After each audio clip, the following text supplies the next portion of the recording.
kasih nur qalbu.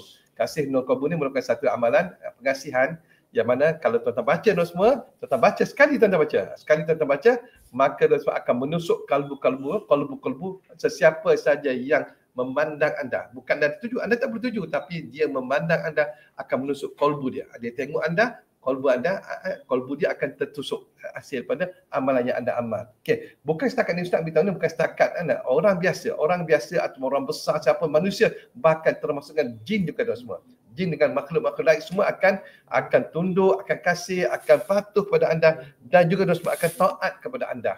Inilah bukan setakat manusia, tapi makhluk halus, jin apa semua nenek lah yang gaib dan semua akan taat, akan kasih, akan sayang kepada anda, bahkan akan merindui anda. Anda bukan setakat itu, Ustaz beritahu tu, bukan anda tak bertuju, anda amal dia. Anda amal, maka dan semua nak beritahu power dah, hebatnya amalan ni. Anda tak bertuju. Biasa kadang-kadang ilmu pengasihan yang Ustaz bagi, anda kena tuju, tapi tak bertuju. Anda amalkan, insya-Allah aura pengasihan yang ada pada diri anda tu akan menyebabkan orang tengok, maka akan tersusuk hatinya. Ini kita nak, insya-Allah. Kalau anda nakkan amalan ni, okey, jom kita jumpa pada satu malam Ahad, iaitu kasih nur qalbu, yang mana akan menyebabkan siapa saja memandang anda akan taat sama ada yang zahir ataupun yang gaib. Assalamualaikum warahmatullahi wabarakatuh.